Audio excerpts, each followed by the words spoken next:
I'm going to say that. How do you do a fox is? The fox, mate, from your captain. And you want to see the passion. You want to see the eagerness to win because that's what Parramatta haven't had. So I think it's a good thing. You can't stop the Panthers train at the moment, I don't think. They've only beaten Brisbane once in 5 cracks at it.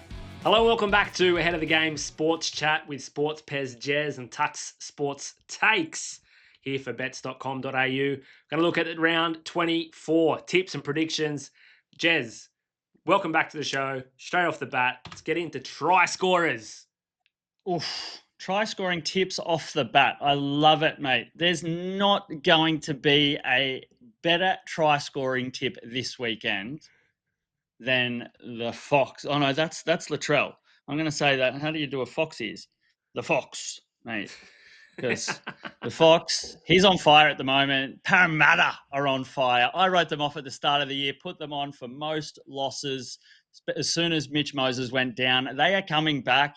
They're only like, I don't know if you want to speculate, three wins out of the 8 all of a sudden.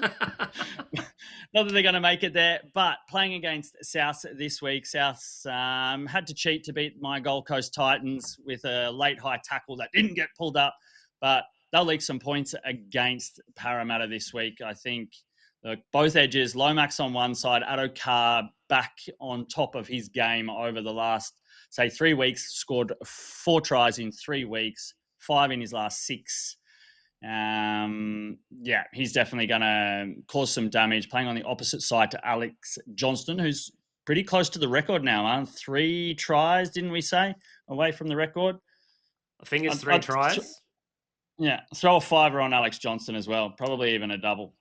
It's going to be so cool when he hits that record if the crowd just invades the pitch. Yeah. Has to happen. Yeah, got to happen. All right. What do you got? On Thomas Jenkins in the Thursday night game. Penrith Ranger against for Melbourne. a ranger, eh? Sticking with your That's how it is. Rangers stick with rangers. But so earlier in the year when these two teams played, Casey McLean was on the wing. Jenkins actually played fullback that game. McLean scored a try. Toto scored 2 tries. So 2 wingers both scored. And in the last couple of games for Melbourne, you're seeing wingers score. Josh Addo-Carr. Who else scored? When the Roosters played, Tupou scored twice. Ruben Garrick, Jason Saab scored when they played against Manly. Dom Young when they played against Newcastle. So they've let in quite a few tries to wingers throughout the season because the middle is going to be extremely tough to break. And Penrith, they know they need to get to the edges. That's where they have their finishers. Jenkins has scored a heap of tries this year. I reckon he's in for another one. Yeah, definitely. Hey, like you're rattling off a couple of names too. How good? We said it last week. Tupou on absolute fire, in fine form. Scored another couple on the weekend. Could have even been 3. Nah, it was Tedesco and Marky Mark that scored 3, I think. Yeah. So I think he got a double. So he's also has he scored how many games in a row? 5 of his last 6 games he's also scored. So he's definitely another good pick in that one. Going to be a good battle against Canterbury. But we'll dive into that a little later. Let's get into some more try-scoring trends. We can say Dylan Edwards scored in 3 of the last 4 for Penrith. Both Casey McLean and Thomas Jenkins scored in 3 straight. And the Panthers have scored the first try in 3 straight as well. So if you like a first try scorer, Jenkins or McLean on those wings or centers or wings could be a pretty good option. Yeah, throw in another one. Xavier Coates in that game scored in 3 of his last 4. Also had to cheat to ruin our tipping last week. Almost killed my super coach having to get tackled in the air and scraping the ball on the ground to get his double. Lucky it didn't hurt my super coach, mate. Otherwise, Coates would have been big trouble. I always get Xavier Cooks from the Sydney Kings and Xavier Coates mixed up. Say it in my tips sometimes over at bets.com.au. So it's the same guy. Both jump high. Warriors versus Dragons. Halasima scored in 5 of the last 6. Did he get injured on the weekend? He'll play, though. I don't know. He'll play. He's young. Tyrell Sloan scored in 4 of the last 5 for the Dragons as well. And then in the third game, you said Daniel Tupou scored in 5 of the last 6. And the aerial attack the Roosters are doing now since Sam Walker has returned, just Yeah. it's bread and butter for Daniel Tupou. Yeah. And Marky Mark. I don't say his last name. I just call him Marky Mark. It's one of those tricky ones that gets me. One of those tricky ones. Pretty much 80% of the players on the list of NRL, I can't say their names. So. Kiraz scored in 3 of the last 4, and the Bulldogs have scored the first try in 3 of the last 4. They finally got a game in the wet as well last weekend. We can talk about that in a sec. Any other try-scoring trends you think worth mentioning? Gerald Skelton scored 3 of the last 4 for the West Tigers. They got a good matchup this week against Manly. Manly have been very, very average. So that could definitely run alive. And Fletcher Hunt scored in 3 of his last 4 for the Newcastle Knights. So there's plenty of good try-scoring trends going very, very hard at the moment. So it's good. It's good for your tipping. It's also very important at this stage of the year for Supercoach, making sure you put in your try scorers because they just might save your ass. Hail King James Tedesco. All right, let's take a quick look back at round 23, how the tips went for us. Neck and neck once again. Yeah, couldn't split us. You got lucky, mate. You were talking all about how much you wanted to tip the Broncos last week, but you'd put in your tips before you started doing your analysis, and lucky. Sometimes the stats lie. I don't believe what they say. Stats lie sometimes. And, well, the stats didn't lie, really, in this game, did it? Because all the stats were pointing still to Melbourne, right? History, trends. Yeah. I mean, in a general sense, it was the Jerome Hughes factor that was pushing me towards Brisbane winning, and that they were just in so much better form. But you can't win a game with your halfback and your 5/8 going down in the same second of the game in the first half. And like I said to you, we spoke about this game on a call, and in my opinion, the Broncos still did well. So obviously they got belted on their try line with Melbourne just consistently attacking the try line. But the only reason that Melbourne were there was because Brisbane couldn't work out of their own end. Everything was on Ben Hunt's shoulders, and Katoni Staggs playing at 5/8, Reece Walsh trying to push too much. They just kept turning the ball over in the wrong field position. So Melbourne were just eating it up and say, "Hey, we'll attack your try line, no worries." If they had have had that better attack to be up in Melbourne's half, then I don't think Melbourne would have had the same amount of opportunities to score points. And I think it would have been a lot closer. And obviously, Brisbane could have won. Yeah, like holding Melbourne 22 points is still good, I think, with Jerome Hughes. Without Jerome Hughes, that's pretty much where you thought that they would possibly be, maybe like, say, 1 try less. So they did well to hold out, but the 2 points that the Broncos scored obviously was what hurt them, but you don't expect much more when, like you said, both the halves are out. So Storm got away with another one on Thursday night against the Broncos, which is, I guess, what the trends pointed to. Panthers and Knights, don't really have to talk much about. It was pretty big shellacking there. We picked the 13 plus for Panthers, and they got that over the line pretty quickly. Yeah.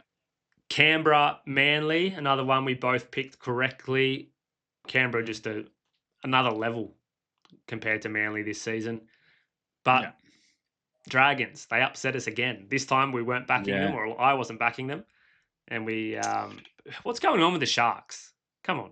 Yeah, well, it's just, I think it's the same old story with the Sharks, really, isn't it? It just feels like they're just not on the mark. They're there, like, I don't know the saying, they're there and thereabouts, but they're not up there. Like, they're not a team you can rely on. They're not a team you're expecting to push for the premiership. The Dragons, on the other hand, are now all of a sudden, they've put themselves into contention to possibly make the 8. Like they're two wins off 8th. So, but with they a much can't. worse. I think you need to have 12 or 13 wins to make the 8 when everything's said and done, and they're only on 8 wins now. But if they win every game from here on out, don't they? They're 2 wins out. How many rounds have we got left? We've got 23 or 24, 25, 26, 27. 4 rounds left. So they can make 12 wins, which would mean that the Dolphins and the Roosters would have to lose essentially all of their games between now and okay. Mathematically, yes, they but got to lose three of their last 4, and the Dragons need to win 4 of 4. And Manly can't win either, and the Tigers can't win either. Yeah, well, they're above the Tigers in points differential. Yeah. But, mathematically, definitely. They're still putting in a good run, much more than what we thought. They are the giant killers of the NRL this year. Didn't they beat Melbourne? They beat Melbourne earlier in the year as well, right? I think. Yeah, I think so. Yeah, so they beat Melbourne, they beat the Sharks, and they beat Canberra. So beat the top 3, almost. Nah, crazy. Sharks are 7th now. But the Sharks, again, 15 errors, 8 penalties conceded, only 470 meters kicking. They just don't show up sometimes. They just have no attack. If a team can get up in their face and just put some pressure on them, they fall apart. Yeah. Yeah, and it sort of seems like when they were hyped and felt like they were coming back, it was all just Hines had a couple of, 2 or 3 games where he strung together really, really good performances, looked good, was making the right decisions, was scoring tries, and then just all of that gets shut down and they have nothing. Their attack just seems so stale sometimes. So, yeah, that's what makes them a cusp team. But if you look at I would be more scared to face the Dolphins or the Roosters coming into the finals than you would be of facing the Sharks. Oh yeah, 100%, 100%. Yeah. Talking about those 2 teams, they played, and the mighty bloody Roosters, should have tipped them. Thank God. Yeah, should have tipped them. I backed them all the way. I had half of their back line in my super coach team, and it paid off. Won me my elimination final from 8th, going all the way after Tedesco scored 3, Marky Mark scored 3, Billy Smith scored 1, so I pulled 7 tries out of that game. And but yeah, the Roosters, man, I think we talked a little bit. Did we talk offline or online about their kicking game now with Walker? Absolute gun. Just sort of changes everything. Their attack is just so much more dangerous when he's in the side, not just in the air. And that's what makes them a danger. Their defense hasn't been that great all year, but if they can score, 30 points a game, they're going to be in every game. So look out. And the Dolphins, I felt that game, apart from the score, it was one of the most exciting games to watch just because of the feeling and the emotions and the little busts up that were there.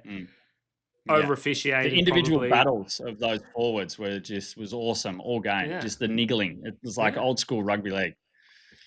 I want the Dolphins to be part of a final series while they still have this team.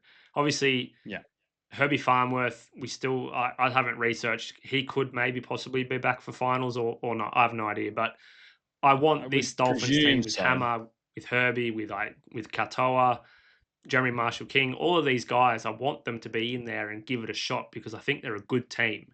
And they still have a window, maybe the next 1 or 2 years as well. But yeah, 4 to Bulldogs, 6 weeks it was for Herbie Farnworth. So he'll be back for the finals if they make it. And it's very possible now with all the injuries in Brisbane. So you could see Brisbane drop right out of the frame now. So yeah.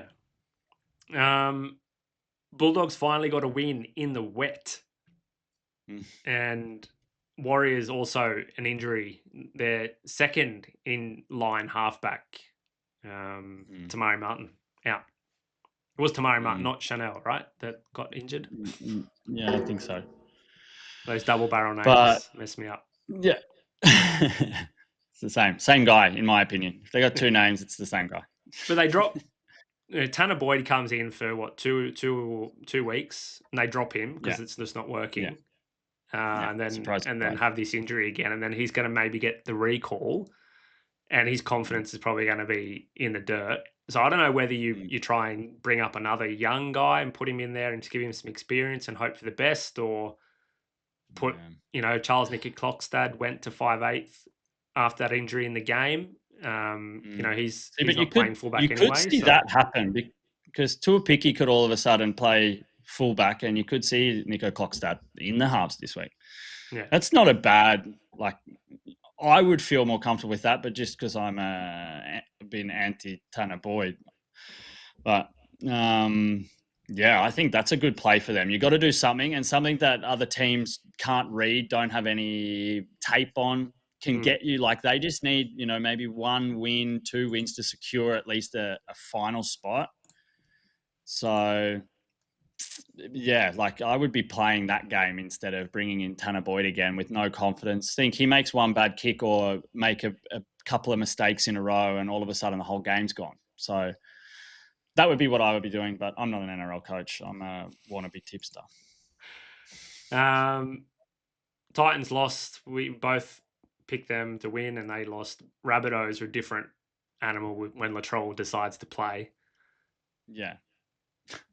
Decides to play, decides to go on the field and then decides to play when he's on the field in a small period of the game. Is that what you mean by? Did you see the flick pass he did to Johnston? Yeah. Dude's just crazy. Yeah.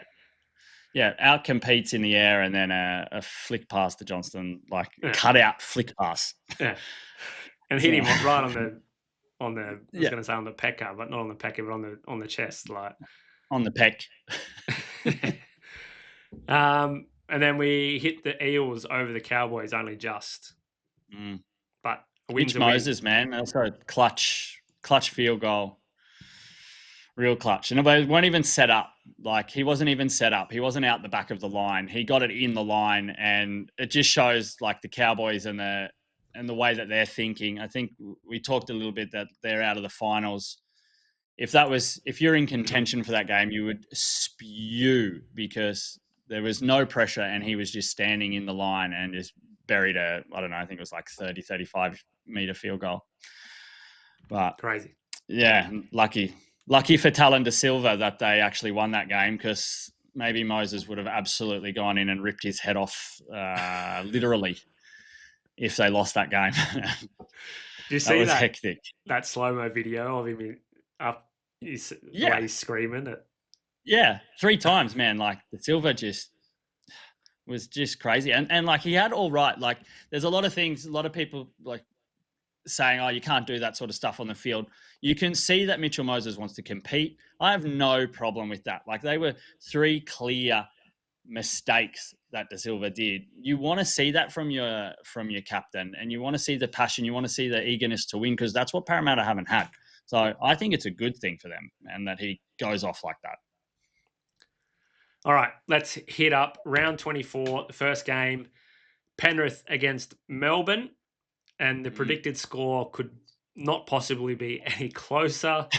It's a half a point difference. We're both backing the Panthers in. Yeah.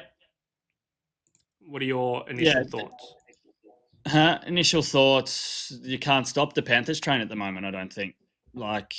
Melbourne, like we said, they got lucky against Brisbane with their injuries. They're struggling without Jerome Hughes. Attack only scored 22 points when they had all of that field position and pressure. Panthers have won the last 3 regular season home and away wins. Oh, okay.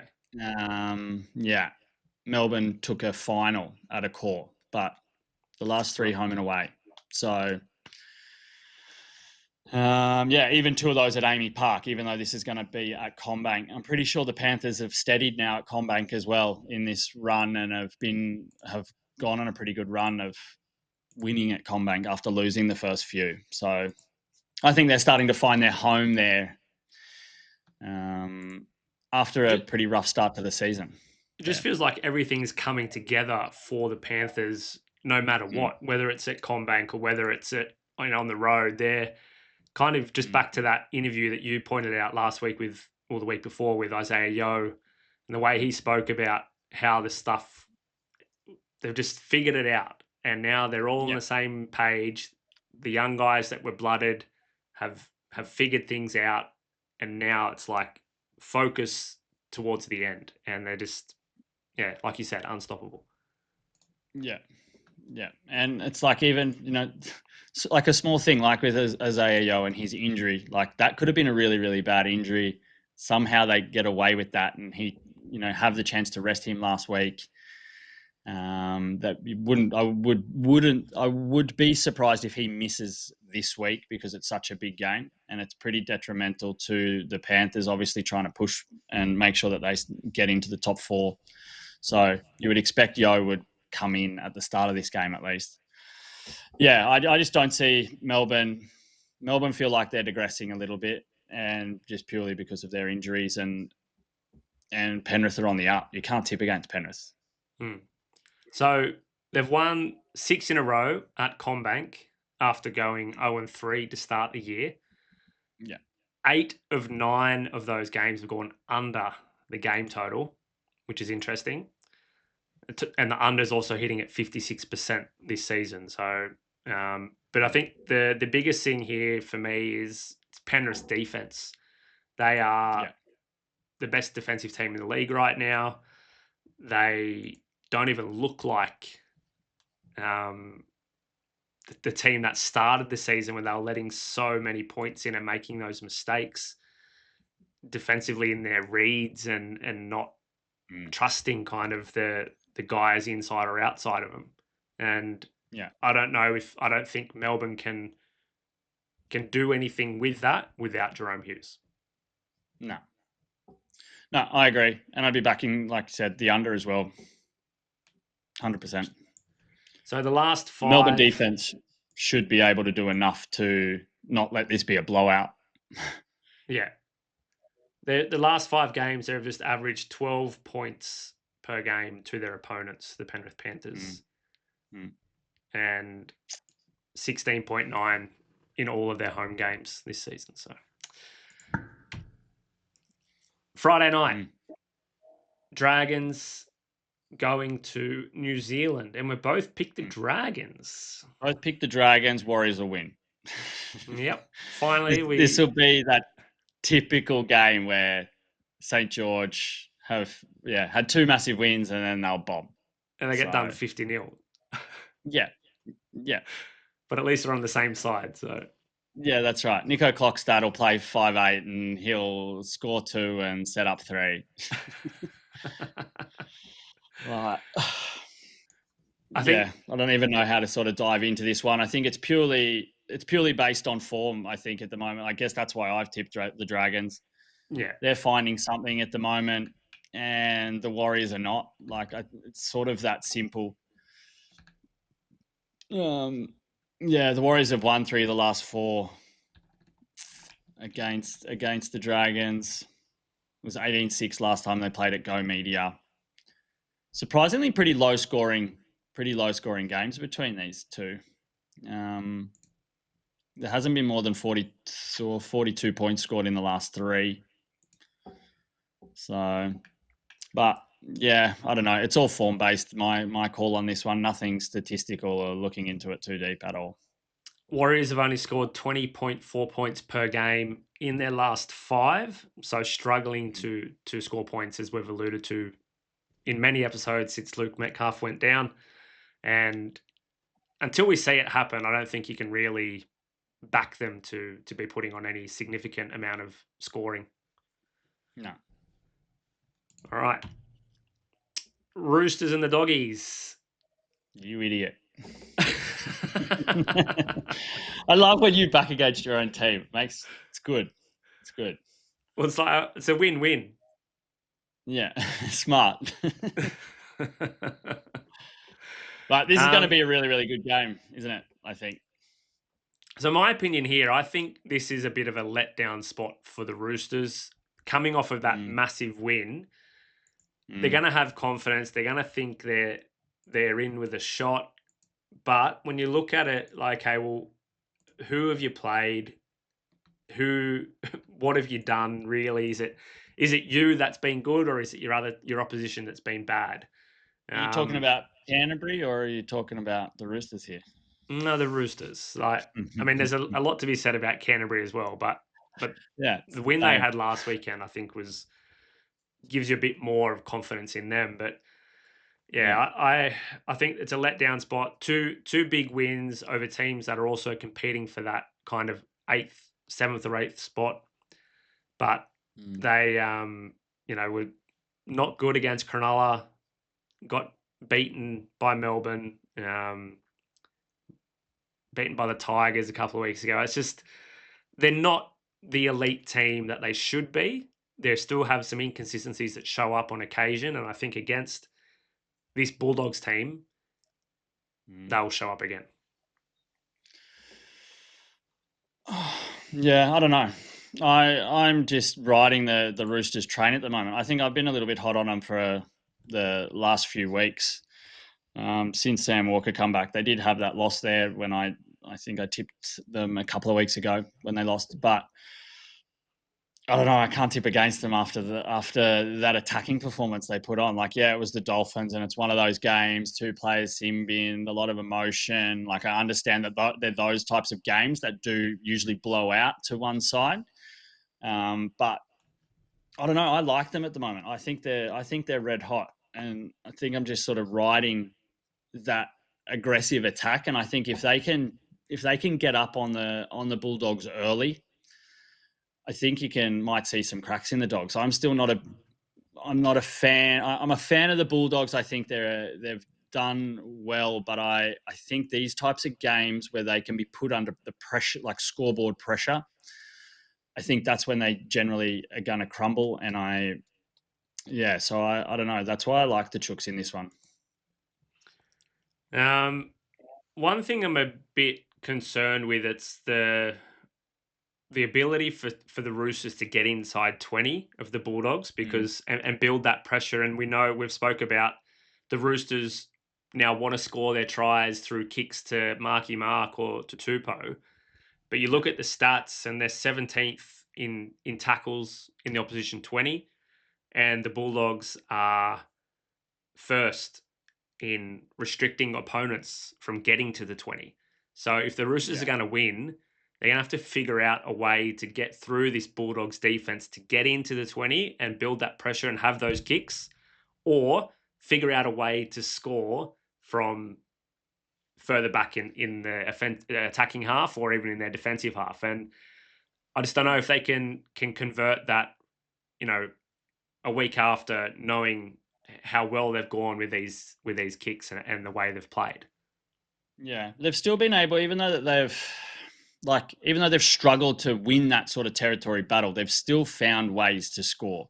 And if that's up against teams that haven't been as good, like they're still ranked fourth in points scored this season, the Roosters, which is pretty good considering where they sit on the table. So I think when they're in these try scoring modes, that's why I like them. I think they have the ability to score from anywhere. When you've got like Tedesco in the mood that he can get in, mate, like he's the best fullback in the comp. Like easy. Like he's still the Australian fullback, like in my mind, because he changes the game. Can change it in defense still, even though he's pushing 50, and he can still like he just goes in these moods where you just see him sniffing around the ruck all over the field, and he's always that support player. Like, and you get an offload, and then all of a sudden there's a line break, or there's another line break, and the guy on the inside is James Tedesco. So I don't know. I think this is going to be a cracker, and they've had some really, really big battles over the last couple of years, and it's gone 1-1 over the last 6 matches, and it's the Roosters' turn to win. There you go. Simple. We spent 10 minutes saying how shit the Sharks are, but we both tipped them to beat the Titans. Probably more to do with the Titans being worse rather than the Sharks being good. Sharks flat track bullies. Yeah. 100%. Sharks like to beat teams outside of the 8, and I think now it was pretty much the wooden spoon bowl last weekend for the Titans, and they lost. So I think now you see the air really go out of the Titans, and I don't think they'll compete really in any of their games. I don't know the schedule, but I don't suspect that they're going to even be in there anywhere anymore, because the wooden spoon is basically theirs. Des will win his wooden spoon, and all the talk after 2 good weeks of Des maybe hanging around, it'll all be over. Gone. Sharks are 10-3 against bottom 9 teams, and the Titans are 1-9 against current top 8 teams. So to your point there, that this could be a very big blowout. Yeah, Broncos jump on a few try scorers for the Sharks, I think. Yeah, Broncos and the Dolphins in the Southeast Queensland clash, or the Brisbane Stoush. What do you call it? Does it have a name? I don't know. Does it? Yeah. I don't know. Should have one. All the other ones should have one. We should make one. We'll get back to that. Broncos are still Put it in favoured. ChatGPT. Broncos are still favoured in this game, 3.5 point favourites. Oh, really? The total is set quite high, 49.5. Our total obviously has 52, 53, but this is with Adam Reynolds. You know, he hadn't missed a game this season. It's with Ezra Mam and the points that he's contributed. I don't see Brisbane having the confidence to do anything without those guys. No. I think also what plays into it is you're going to see Katoa step up and control the game, control the field position. They're going to that's how Brisbane. When Brisbane are best, it's when Adam Reynolds is at his best, and without him, they're going to struggle for opportunity.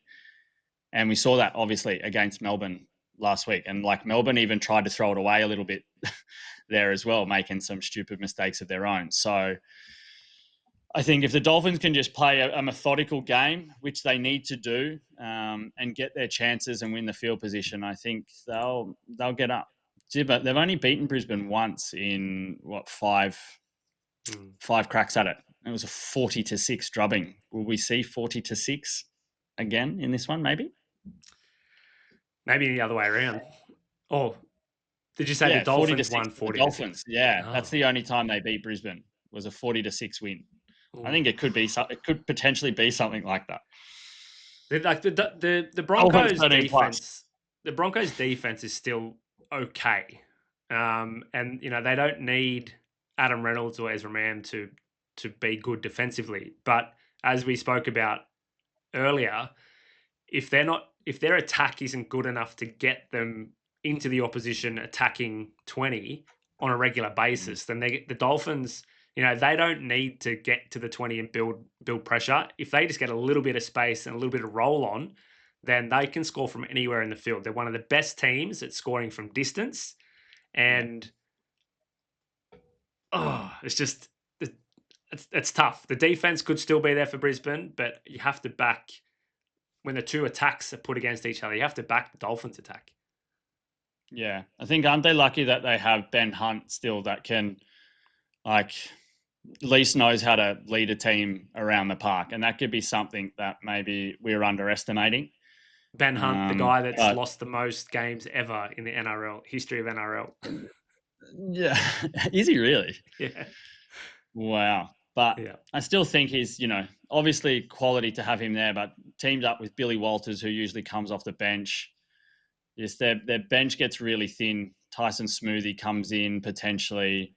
Ben Talti, their bench is pretty soft, Brisbane, now that they have those injuries, and you don't really see them having enough points in them to beat the Dolphins. It's going to be as simple as that. We're backing the Eels against the Rabbitohs, despite the projected scoreline giving South Sydney a converted try victory. Again, the Mitch Moses effect. Isn't it? Sorry? That's quite surprising, really. You think?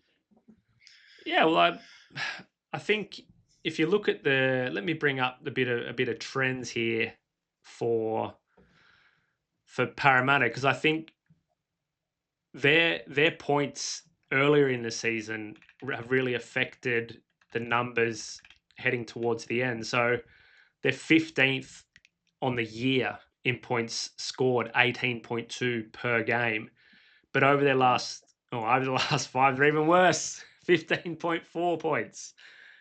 Yeah, I don't know. I would have expected that to be a bit higher since Moses returned, but there you go. Yeah, but I think because they're playing a more controlled game now. They're not getting into these, I don't know, crazy battles. It feels like the games that they're playing now are much closer. So like I'm not overly surprised that they're not scoring more points, but they're just because they're controlling the game or they're not forcing tries. Like the kicking game's much better.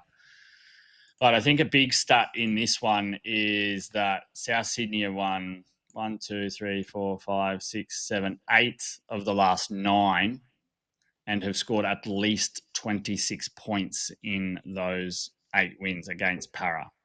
So most of them are up like around the high 30s, 40s when they've played Parramatta, where Parramatta have struggled to score against South. But I don't know. I think we still, like we said, South Sydney's life depends on how well Latrell Mitchell plays and if he can spark something. Where Parramatta, I don't know, I think Parramatta are trying to build and I think they're going about it the right way. I saw Dylan Brown come back into the mix as well last week.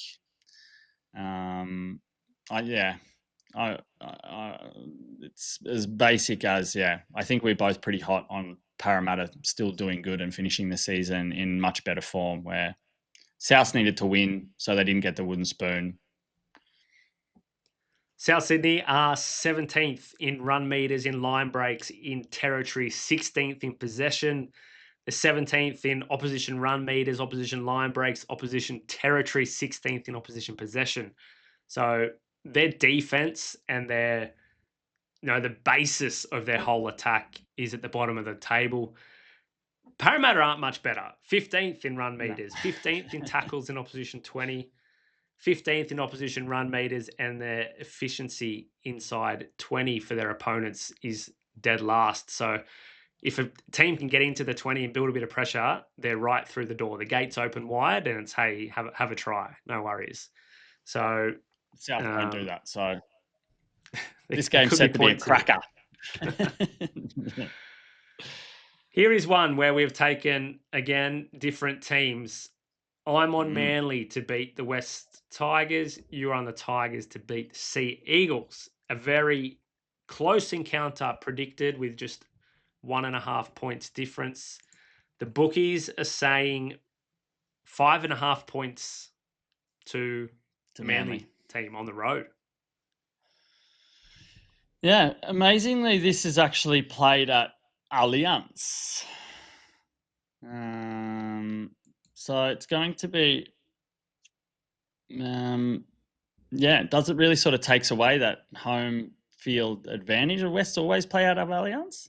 Pretty big stadium for a pretty boring game. But no, I don't know. I'm completely off Manly now as well. I think all that bubble's burst as well. I've based a lot of my tips really on absolutely nothing but my gut feeling, and that's probably why I went 5 from 8 last week. But but I don't know. I just don't see Manly really in the race in reality for the top 8. I think where the West Tigers obviously aren't there, but they're also trying to build and finish the season strongly. I think they've got more motivation to play at the moment than Manly do in reality. The West Tigers are coming into this one ranking 16th in run meters and line breaks. They don't have really anything statistically to be proud of this season. No. Manly's shining light is they're good at keeping possession, so they don't give the ball up in any kind of large amount. but they've fallen off a cliff, really. They led the comp for a lot of weeks in run meters. They're now down to 6th. They were good at getting into that opposition 20, hand in hand with the run meters. They were getting up there. That's also fallen down to 6th. And yeah, I don't know. It's just, it feels like since the Cherry Evans thing happened, they just haven't been the same team. You just feel like a disconnect. You feel a bit of suspense in the air around the club about shit just about to pop off, and not in a good way. Is that why you're tipping Manly, or? I just think Wests are worse. Yeah. What do you mean? They beat Canterbury last time out, 28-14. They've won 3 of their last 5. They're on a roll, baby. It's time for the Tigers. The Cowboys in the final game of the round against Newcastle are projected to win, and we've tipped them to win. They're also 6.5-point favourites. Newcastle, their defense, which was once the best in the game, has also completely dissipated. They've given up. Yeah. North Queensland have won the last 4. Wow. The last 4 games have also been played in North Queensland when they've played Newcastle. So they've won their last 5 when it's been played in North Queensland. So the Knights, like I said, they were once one of the top teams. I think top 3 at least in defense. I think if I just quickly I think they were the top at the start of the year until Panthers went on this run, right? On them and Canterbury. Yeah, Canterbury have always been early there in the season. Yeah. So over their first five games, they are averaging 17.2 points per game to their opponents. And then over their even the first 14 games of the year, it was only 18 points per game. That's almost in line with what the Panthers' premiership defensive numbers were. But since then, so in their last 6 games, it's gone up to 31 points per game they've allowed to their opponents. Yeah. And well, and they're good opponents. Look at the Dolphins, Canberra, Melbourne, New Zealand, Canberra again, and then the Panthers last week to put 48 on them. Now, the Cowboys aren't that caliber of team in general, but they can score just as well as any of those. Yeah. Yeah. I think, 100%. But it is interesting when you looking at it from the start of the season to the back end of the season. They played nobody really at the start there. Not great teams that were like high scoring teams. So, but then they go and come up against Penrith, Canberra, so even New Zealand wedged in there, Melbourne, and Canberra again, and averaged in their last 5, 33.2. So I don't know, was their defense good or was their opponents bad in hindsight now with strength of schedule coming into it at that back end? But yeah, it is. I think North Queensland have the ability to be a good team. Like, I think, I think that they're one of probably the biggest disappointment of the 2025 season. I would say North Queensland, with the roster that they have, they should be able to. They should be better than, I think they're sitting 13th or 14th at the moment. So their attack can turn on, especially at home. This could be another 40-point hit for Newcastle. Yeah, unfortunate. All right, well, the two differences: you're on the Roosters, I'm the Dogs. You're on the Tigers, I'm on the Sea Eagles. So a chance for someone to kick away, or could end up even again. Who knows? Could. Who knows? We'll find out. Well, there we go. Find and follow Sports Pest Jazz and Tax Sports Takes. Get over to bets.com.au to get the game previews for every single NRL round 24 game, the cheat sheet in each article as well. Jazz, send us home, baby. Stay with us and stay ahead of the game.